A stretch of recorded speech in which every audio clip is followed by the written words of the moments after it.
இப்போ நம்ம ஆன் பண்ண எப்படி எடுக்கிறதுன்னு கண்டுபிடிக்க பார்க்க போகிறோம். இதுதான் கடிப்பு. இந்த கடிப்பை வச்சு பார்த்துக்கிடுங்க.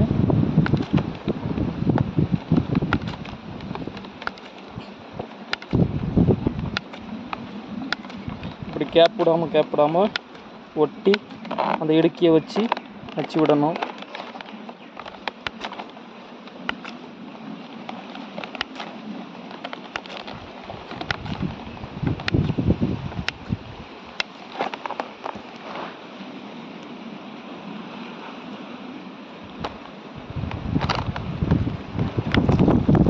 ஒரு நாள் வச்சுட்டா போதாது, குறைஞ்சது 4 நாள் 5 நாள் டெய்லி இந்த மாதிரி நச்சு விட்டுக்கிட்டே இருக்கணும்.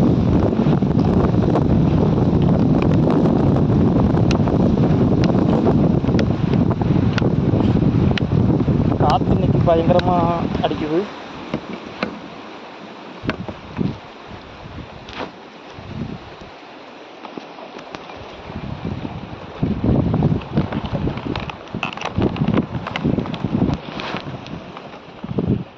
இந்த பாலை வந்து இதுக்கு முன்னாடி ஒரு 4 நாள் நம்ம இடுக்கியிருக்கேன். இதை வந்து நம்ம லேசாக அருவாயை வச்சு சீவி பார்க்கலாம்.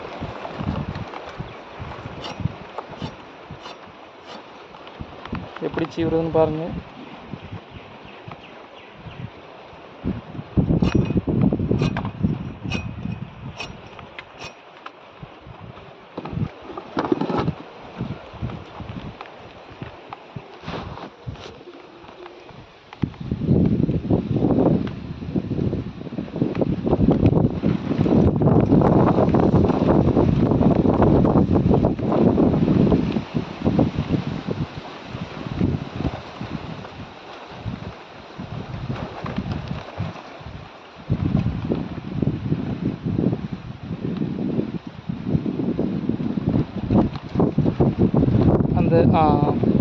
அந்த ஒரு சொட்டு பயணி விழுறது தெரியுது.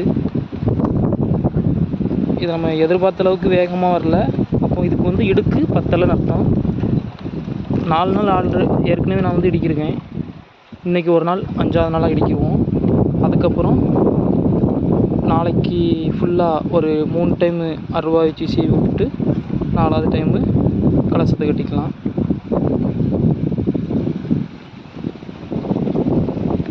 ஒவ்வொரு பனையும் ஒவ்வொரு விதமாக இருக்கும்.